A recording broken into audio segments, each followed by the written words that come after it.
नमस्कार, मैं प्रोफेसर सुभाष चंद्र रॉय, नेरी एनसीईआरटी शिलांग से, और हमारे साथ हैं डॉक्टर हितेश शर्मा, तेजपुर विश्वविद्यालय से। नमस्ते। आज हम चर्चा करेंगे समस्या समाधान विधि के ऊपर।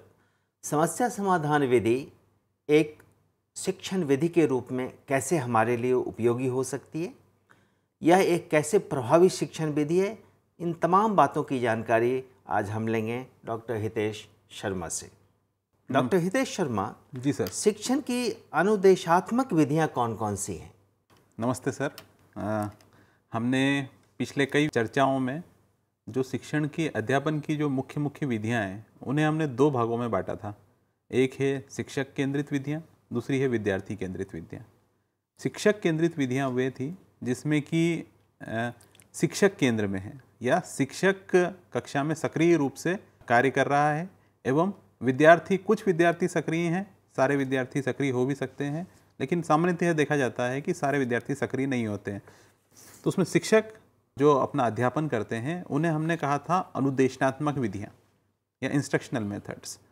कुछ अनुदेशनात्मक विधियां हैं व्याख्यान विधि, प्रदर्शन विधि, आगमन एवं निगमन विधि, बातचीत विधि एवं प्रश्नोत्तरी विधि। इसके साथ व्याख्यान विधि के साथ में हम कह सकते हैं कि व्याख्यान सह प्रश्नोत्तर विधि, व्याख्यान सह चर्चा विधि, व्याख्यान सह परिचर्चा विधि। इस तरह से हम विभिन्न अनुदेशनात्मक विधियों के बारे में पढ़ चुके हैं।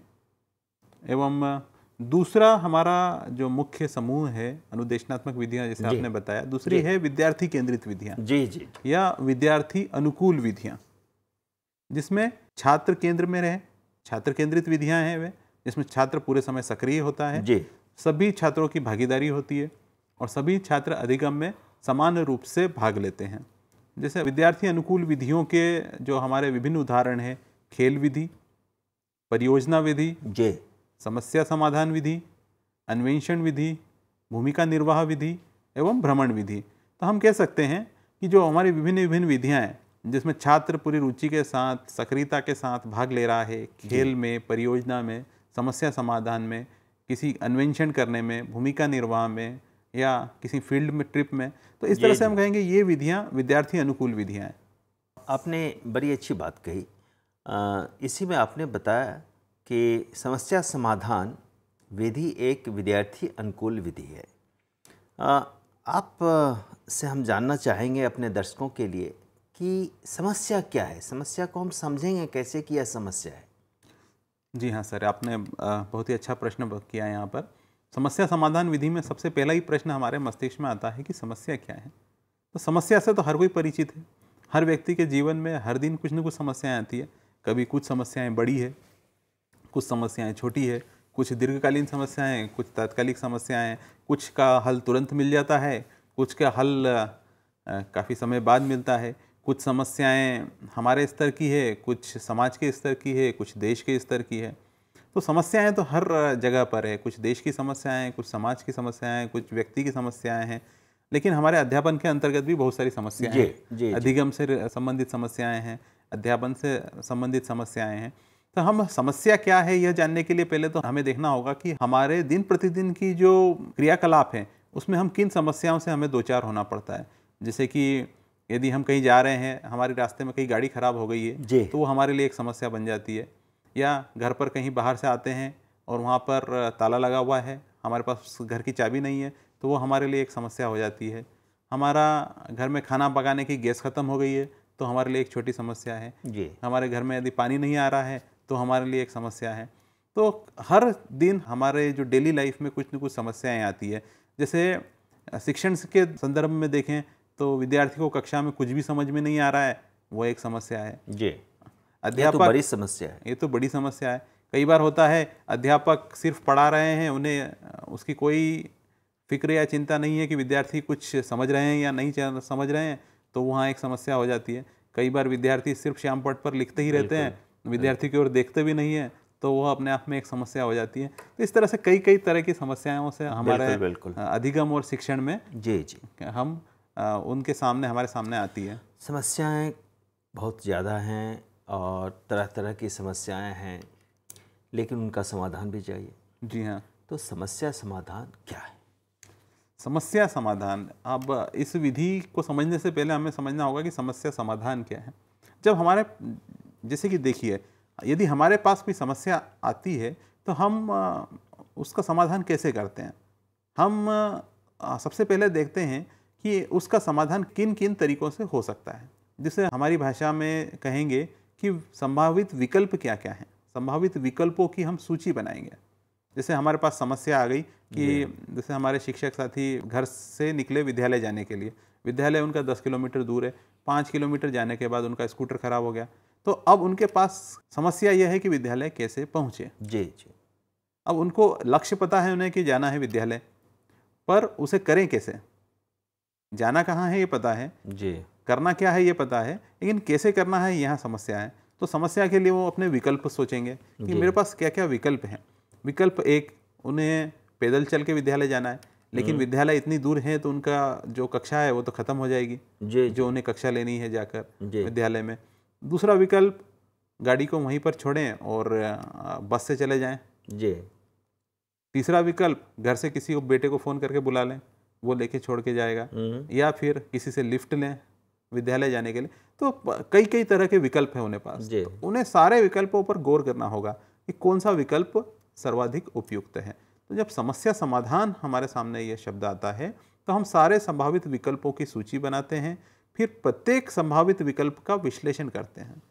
प्रत्येक जैसे अलग अलग विकल्प है तो उनका हम विश्लेषण करेंगे कि यदि इस विकल्प को हमने लिया तो इस विकल्प को लेने के परिणाम क्या होंगे। दूसरे विकल्प को लिया तो उससे लाभ क्या होगा, हानि क्या होगी। तीसरे विकल्प को लिया, तोलते हैं हम उसे तोलते हैं कि इसके दीर्घकालीन परिणाम क्या होंगे, तात्कालिक परिणाम क्या होंगे, और यदि इस विकल्प को लेकर हमने कार्य किया तो उसका परिणाम क्या हो सकता है। तो इस तरह से हम क्या कर रहे हैं, विश्लेषण कर रहे हैं। जितने भी विकल्प हैं उन सभी का विश्लेषण कर रहे हैं, और उन विश्लेषण करने के बाद हम उपयुक्त विकल्प का चुनाव करते हैं कि सर्वाधिक उपयुक्त विकल्प कौन सा है। यह जो आपने बताया बहुत ही विस्तार से बताया कि समस्या समाधान है क्या।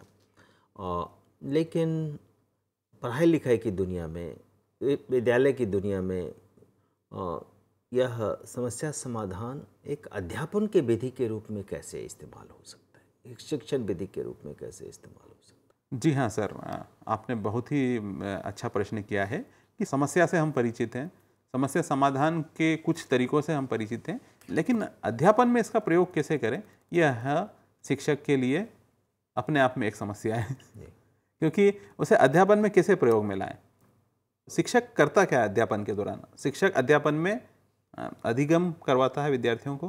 किस तरह, किन चीज़ों का अधिगम करवाते हैं? तो हम मुख्यतः देखते हैं कि वहाँ पे या तो कोई अवधारणा या संकल्पना रहती है जिसका शिक्षक पढ़ाते हैं, या फिर कोई नियम पढ़ाते हैं, या फिर कोई सिद्धांत पढ़ाते हैं, या फिर भिन्न भिन्न संकल्पनाओं को शिक्षक अध्यापन के दौरान विद्यार्थियों को समझाते हैं। तो हम यदि इन्हीं सब चीज़ों को समस्या समाधान या एक समस्या प्रस्तुत करके विद्यार्थियों को सिखाएं तो विद्यार्थी स्वतः सीखते हैं, उनमें अन्वेषण की भावना का विकास होता है, और उनमें समस्या समाधान के द्वारा अपने आप स्वतः अंतः प्रेरित विषय के प्रति उनमें रुचि जागृत होती है। जी जी जी। इसको हम कुछ उदाहरणों से समझेंगे कि माना कि अध्यापक कक्षा में पढ़ाना चाहते हैं कि एक प्राथमिक कक्षा का अध्यापक चाहता है कक्षा में कि जो हमारा पौधा है, जो प्लांट रहते हैं, उसके विभिन्न विभिन्न भाग कौन से हैं। जी। जैसे कि पौधे के भाग होते हैं जड़, तना, पत्ती, फल, फूल। लेकिन इसे समस्या समाधान विधि से पढ़ाना है तो शिक्षक कैसे पढ़ाएं? शिक्षक एक काम कर सकते हैं कि वो कई सारी पत्तियों को एकत्रित करें, कई सारे फूल को एकत्रित करें, अलग अलग फूलों को एकत्रित करें। गुड़हल का फूल लेके आएँ, गेंदे का फूल लेके आएँ, गुलाब का फूल लेके आएँ, और कई सारे फल को एकत्रित करें। जी। चीकू है, जाम है, केला है। फल को लेके आएँ, फूल को लेके आएँ, पत्तियों को लेके आएँ, कुछ जड़ों को लेके आएँ कक्षा में अलग अलग, और विद्यार्थियों को अलग अलग समूह में विभाजित करें। कक्षा में सबसे पहले वो विद्यार्थियों के समूह बना दें ताकि प्रतिस्पर्धा की भावना होगी तो ज़्यादा विद्यार्थी तेज़ी से सीखेगा। तो उन्हें अलग अलग समूह में विभाजित करने के बाद उनके सामने समस्या को प्रस्तुत करें। समस्या यह है कि मुझे समस्या में आपको यह पहचानना है कि यह पौधे का कौन सा भाग है, फूल कौन सा भाग है, फल कौन सा भाग है, पता नहीं है, सबको उन्होंने मिक्स कर दिया। अब उन्होंने अलग अलग समूह में कुछ कुछ जो वो नमूने लेके आए थे वह वितरित कर दिए। मिश्रण का होना अपने आप में एक समस्या है या मैं समझा नहीं? नहीं दर्शकों की सुविधा के लिए शायद आप इस पर ज़्यादा प्रकाश डाल पाएँ। मिश्रण आपने सभी फलों को मिला दिया जी, तो फिर समस्या के रूप में इसे कैसे देखेंगे? समस्या के रूप में सर इसे देखेंगे कि विद्यार्थियों को उसमें से पहचानना है कि वो पौधे का कौन सा भाग है। मान लीजिए एक अदरक है, अच्छा, अदरक हमने यह विद्यार्थियों समस्या हुई। हाँ, अदरक विद्यार्थियों को दिया कि ये पौधे का कौन सा भाग है। उन्हें यह बताना है कि पौधे का भाग कौन सा है। वो पूर्व ज्ञान के आधार पर कुछ चीज़ें विद्यार्थियों को पता है। समस्या समाधान विधि का प्रयोग हम तभी कर पाएंगे जब विद्यार्थियों को कुछ पूर्व ज्ञान है, जब वो पहचान सकते हैं, जो दिन प्रतिदिन के जो उनके घटनाएं हैं उनके आधार पे वो उन चीज़ों को पहचान सकते हैं। जैसे कि जड़ का विद्यार्थी की संकल्पना यह है कि जो जमीन के नीचे रहती है वो जड़ है और जमीन के ऊपर है वो तना है। अधिकतर यही समझते हैं। जी हाँ, तो इसमें विद्यार्थी पहले से जानता है ये चीज़, वो अपने घर में से उसे पता है कि जो जड़ के जमीन के ऊपर लगने वाला भाग तना है, जमीन के नीचे लगने वाली भाग जड़ है। लेकिन जो हमने अदरक दिया वो तो जमीन के भीतर रखता है, लेकिन वह जड़ नहीं है। तो वह उनकी समानता और असमानताओं पर चर्चा करेंगे। समूह में हमने कार्य दिया कि समानता और असमानता पर चर्चा करें। क्या जमीन के नीचे रखने वाला हर भाग जड़ ही होगा? लेकिन अदरक तो उसका तना है, लेकिन वो जमीन के नीचे लगता है। तो यह समानता असमानता के आधार पर चर्चा करेंगे और निष्कर्ष निकालेंगे। और फिर यदि उन्होंने उसे समझ लिया कि यह जड़ नहीं तना है, तो हम तने के और भी उदाहरण मांगेंगे। जैसे जमीन के नीचे तो आलू भी लगता है और भी दूसरे सब्जियां लगती है, तो जमीन के ऊपर भी। अब वैसे फल अलग अलग हैं। अब हमने कहा कि एक हमको फल की संकल्पना विद्यार्थियों को समस्या के रूप में पढ़ाना है। हमने कहा फल में उन्हें केला बताया, आम, जाम, चीकू। विद्यार्थी फिर खुद अपने तरफ से उदाहरण देना शुरू कर देंगे। इस तरह से खेल खेल में अन्वेषण के साथ सही समस्या को समाधान करते हुए उपयुक्त विकल्प का जब विद्यार्थी चुनाव करेगा तो यह समस्या समाधान विधि से अध्यापन कहलाएगा। इस विधि के कितने चरण हैं? चरण कौन कौन से हैं? जैसे कि हमने एक उदाहरण हमने लिया था कि कक्षा में समस्या समाधान विधि से हमने जैसे पौधों के विभिन्न भाग बताए, तो इसी तरह से मैं चरण पे आने के पहले मैं कुछ और उदाहरणों से इसे स्पष्ट करना चाहूँगा ताकि हम विभिन्न चरणों को समझ सकें। जैसे कि हमारे पास एक समस्या है पर्यावरण की समस्या, पर्यावरण प्रदूषण की समस्या, बहुत बड़ी समस्या। तो हमने उसे समस्या मान के कक्षा में विद्यार्थियों के सामने ये समस्या रखी कि उसके क्या क्या समाधान, क्या क्या विकल्प हैं उसे ठीक करने के, किस तरह से हम प्रदूषण को कम कर सकते हैं। जैसे कि स्वच्छता है, स्वच्छता को बढ़ा के हम पर्यावरण प्रदूषण को कम करें। तो इस तरह से अलग अलग विकल्पों पर विचार करें कि कौन सा विकल्प संभावित है, कौन सा विकल्प हमारे द्वारा संभावित है, कौन सा विकल्प अन्य संस्थाओं द्वारा संभावित है। तो इस तरह विभिन्न विकल्पों पर विचार करना। एक उदाहरण देके मैं और स्पष्ट करना चाहूँगा समस्या समाधान विधि को यहाँ पर। जैसे कि पदार्थ की अवस्था पढ़ाना है। पदार्थ की 3 अवस्था होती है, ठोस, द्रव एवं गैस। तो शिक्षक को कक्षा में समस्या समाधान विधि से पढ़ाना है कि पदार्थ की विभिन्न अवस्थाएं कौन कौन सी है। तो उसके लिए शिक्षक को कुछ सामग्री अपने साथ लेके जानी होगी कक्षा में। जैसे अगरबत्ती है, मोमबत्ती है, बर्फ़ का टुकड़ा है, लाख है। इन सब सामान को ले जाकर उनके सामने समस्या बतानी है कि आपको पदार्थ की विभिन्न अवस्थाएं पहचानिए और एक पदार्थ की अवस्था दूसरे पदार्थ की अवस्था में कैसे परिवर्तित होता है, यह समस्या है। जैसे अगरबत्ती जलाई तो तुरंत गैस में परिवर्तित हो गई। लाख और मोमबत्ती को गर्म किया तो वो तो पिघल गया, लेकिन पानी की अगर बूंदे अगर हमने आग के ऊपर डाली तो तुरंत भाप बन गई। तो समस्या यह है कि यह पता करना कि कौन सी वस्तु एक अवस्था से दूसरी अवस्था में परिवर्तित होती है और वो कैसे परिवर्तित होती है। जैसे गर्म करने पे परिवर्तित हो रही है। तो इस तरह की समस्या देकर उन्हें पदार्थ की विभिन्न अवस्थाओं को पढ़ाना और अलग अलग समूह बना के हम यह दे सकते हैं। एक हमने विद्यालय के हमारे स्कूल के समय में पढ़ा था कि कोई भी वस्तु पानी के ऊपर क्यों तैरती है। एक उसको किसी सिद्धांत पे काम करता है। यह फिजिक्स का हम सभी को पता है कि आर्किमिडीज का सिद्धांत है कि जहाज इतना बड़ा पानी के ऊपर तैरता है लेकिन एक कील छोटी सी पानी में डूब जाती है। तो विद्यार्थियों को ये समझाना है कि कौन सी वस्तु पानी के ऊपर तैरेगी और कौन सी वस्तु डूब जाएगी और क्यों डूबेगी तो क्या सिद्धांत इसमें काम करता है।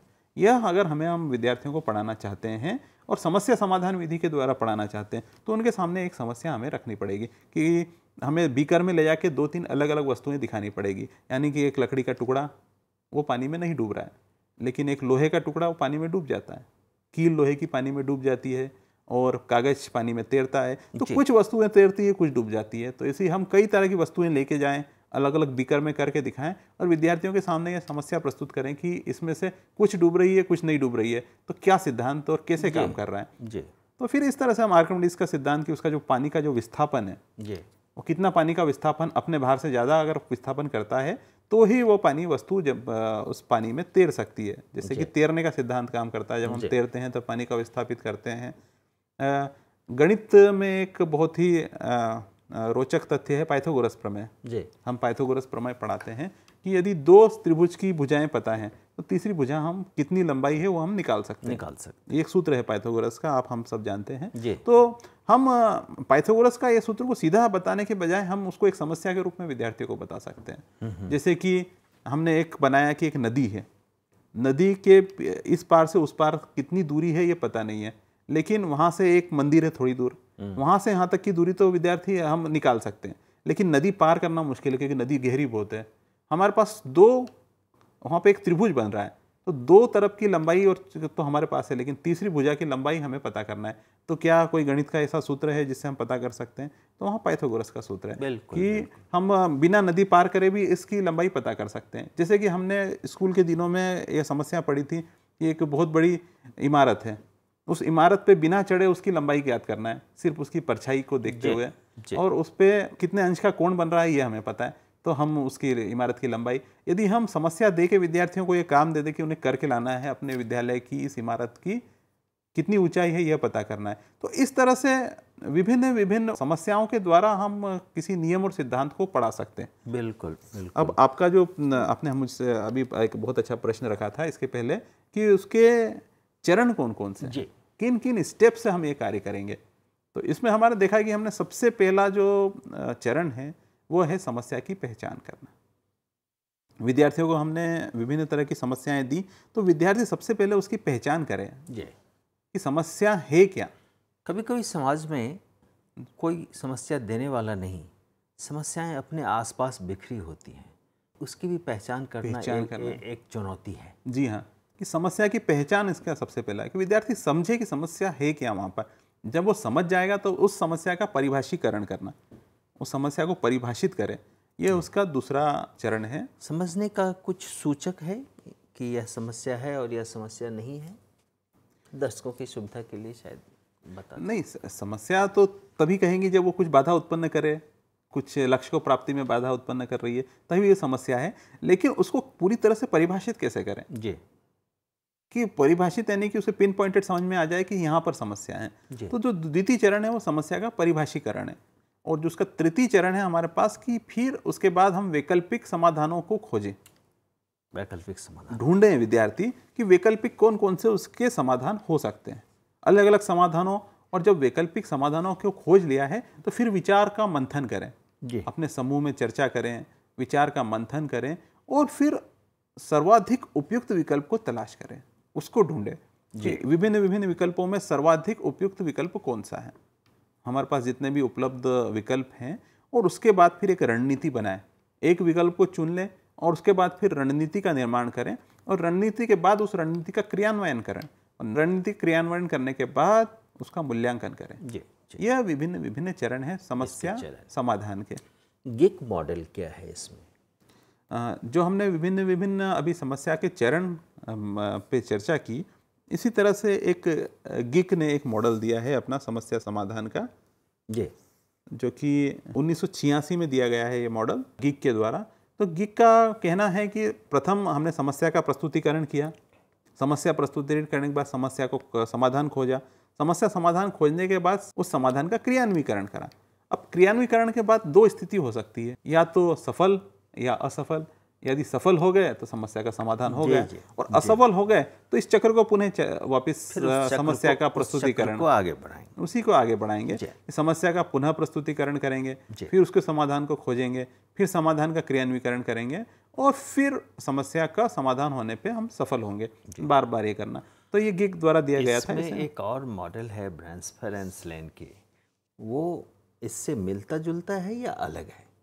जी, जो ब्रेनफोर्ड एवं स्टेन ने 1984 में एक मॉडल दिया था। इस मॉडल का नाम है आइडियल मॉडल ऑफ ब्रेनफोर्ड एवं स्टेन 1984। तो इसमें मिलती जुलती चरण दिए गए हैं कि सबसे पहले समस्या को पहचानना, समस्या क्या है सबसे पहले उसकी पहचान करें, फिर सोच विचार कर समस्या को परिभाषित करना और प्रासंगिक सूचना को छांटना। अच्छा। कि उस समस्या में प्रासंगिक सूचनाएं कौन कौन सी है, और विभिन्न जो हमारे वैकल्पिक समाधान हैं उन विभिन्न वैकल्पिक समाधानों को खोजना, विचार मंथन कर उपयुक्त विकल्प को खोजना और विभिन्न जो विचार हैं उनकी जांच करना। बहुत अच्छा।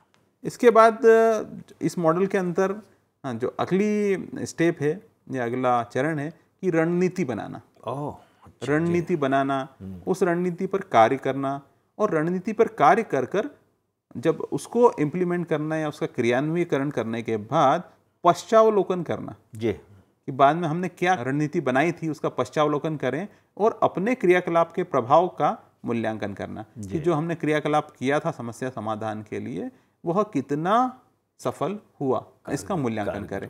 यह जो मॉडल है इसे हम कहते हैं ब्रेनफोर्ड एवं स्टेन का मॉडल। इस विधि के क्या क्या लाभ बच्चों को मिल सकते हैं इस विधि से और शिक्षकों को भी? हमारे पास जो विधि है समस्या समाधान विधि एवं अन्वेषण विधि, इसके कई सारे लाभ हैं। जैसे कि इसमें विषय जो भी हम पढ़ाना चाहते हैं, जो प्रकरण पढ़ाना चाहते हैं, उसमें स्वतः रुचि उत्पन्न होती है। इसमें अन्वेषण के लिए प्रोत्साहन मिलता है, विद्यार्थी खुद अन्वेषण करते हैं। इसमें विद्यार्थियों में अवलोकन क्षमता का विकास होता है, विद्यार्थी में ऑब्जर्वेशन की जो उनकी स्किल्स हैं तो अवलोकन करके उपयुक्त विकल्प का चुनाव करते हैं या विभिन्न विकल्पों पर विचार करते हैं। प्रायोगिक क्षमता का विकास होता है जी, प्रयोग करके उसको सत्यापित करने का। तार्किक क्षमता का विकास होता है, उनमें वैज्ञानिक अभिवृत्ति का विकास होता है। वैज्ञानिक अभिवृत्ति बहुत ही आवश्यक है किसी भी समस्या का समाधान करने के लिए। इसके साथ अन्य लाभ हैं हमारे पास।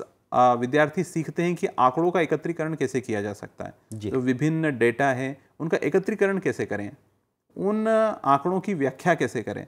हमारे पास आंकड़े बहुत सारे हो गए लेकिन उनकी व्याख्या कैसे करें और उनका प्रायोगिक हल कैसे निकालें। विभिन्न आंकड़ों को जब एकत्रित किया है तो उन्हें प्रायोगिक हल कैसे निकालें, निष्कर्ष कैसे निकालें, और निष्कर्ष निकालने की सीखने की प्रक्रिया इसका एक महत्वपूर्ण लाभ है। बहुत अच्छा, बहुत अच्छा।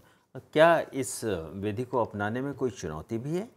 जी हाँ, जो हमारी समस्या समाधान, अन्वेषण या अन्य विधियां हैं इनमें कई तरह की कठिनाइयां भी हैं, शिक्षक महसूस करते हैं। जैसे इस विधि में कभी कभी सारे विद्यार्थी भाग नहीं लेना चाहते और समस्या से संबंधित जब शिक्षक प्रश्न पूछते हैं तो सारे विद्यार्थी उनका उत्तर नहीं देते, या कई बार ऐसा होता है कि सारे विद्यार्थी शिक्षक से प्रश्न नहीं पूछते। जब हम परिभाषीकरण की बात करते हैं समस्या की तो सारे विद्यार्थी प्रश्न नहीं पूछते लेकिन उन्हें समस्या समझ में नहीं आती है। अधिक संदर्भ सामग्री की आवश्यकता होती है, कई बार बहुत सारे उपकरणों की आवश्यकता होती है, कई बार विद्यार्थी समस्या को ठीक से समझ ही नहीं पाते हैं और इस तरह से शिक्षक को अधिक समय, अधिक ऊर्जा और अधिक सामग्री की आवश्यकता होती है, तब जाके वो इस विधि से पढ़ा सकते हैं। धन्यवाद डॉक्टर हितेश, आपने बहुत ही विस्तार से आज समस्या समाधान विधि, जिन्हें अन्वेषण विधि के रूप में भी जाना जाता है, आपने विस्तार से इसके बारे में बताया। आपने बताया कि यह क्या है, समस्या की पहचान कैसे होती है और कैसे कई चरणों में इसे पूरा किया जाता है। यह एक प्रभावी शिक्षण विधि है, आपने बताया। इसके कई लाभ हैं और इसकी कई चुनौतियां भी हैं। आज मुझे उम्मीद है कि हमारे दर्शक, हमारे छात्र आपके इस व्याख्यान से बहुत ही ज़्यादा लाभान्वित होंगे। धन्यवाद। धन्यवाद सर।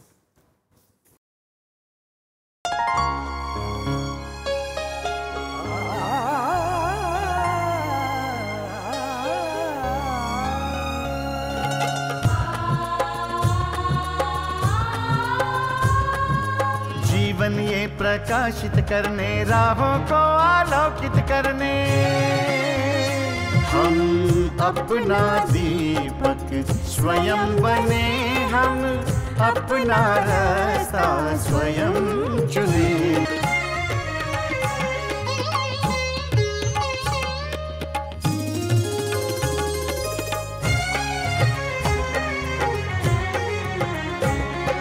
धन साधन समय की सीमा से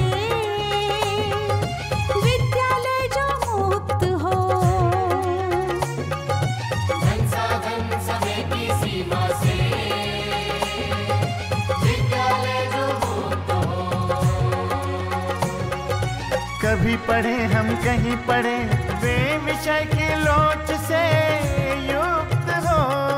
मित्रों हम उठे और जागे, मंजिल आने की ध्वनि सुने, हम अपना दीपक स्वयं बने, हम अपना रास्ता स्वयं चुने, कोई मन चाहा केंद्र चुने, स्वयं बने, हम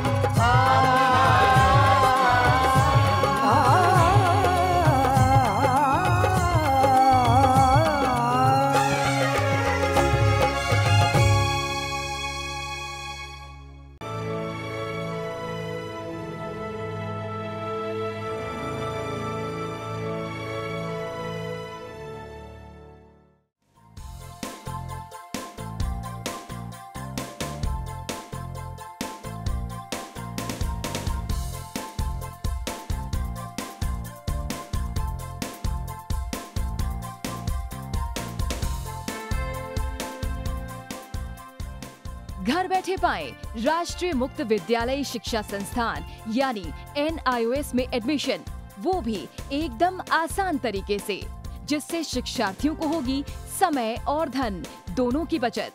NIOS से शिक्षा कभी भी कहीं भी। शिक्षार्थियों, क्या आप जानते हैं NIOS में एडमिशन लेने का सरल और सुगम तरीका, जिससे शिक्षार्थियों को ऑनलाइन प्रवेश लेने में सहूलियत मिलती है। NIOS में प्रवेश की प्रक्रिया पूर्णतया ऑनलाइन है। शिक्षार्थी घर बैठे इंटरनेट द्वारा प्रवेश के लिए सबसे पहले NIOS की वेबसाइट www.nios.ac.in पर लॉगिन करें। अपना ईमेल आईडी और पासवर्ड डालकर अपना पंजीकरण करें। पंजीकरण के बाद लॉगिन करने पर ऑनलाइन प्रवेश हेतु आवेदन पत्र खुलेगा। आवेदन पत्र को निर्देशानुसार भरें और प्रिंट आउट लें। इस प्रिंट आउट पर अपनी फोटो संलग्न करें। ऑनलाइन प्रवेश के लिए शुल्क हेतु भुगतान के तरीके हैं: क्रेडिट कार्ड के द्वारा, डेबिट कार्ड के द्वारा, राष्ट्रीयकृत बैंक के ड्राफ्ट के माध्यम से, जो कि सचिव NIOS नई दिल्ली या नोएडा के पक्ष में देय हो।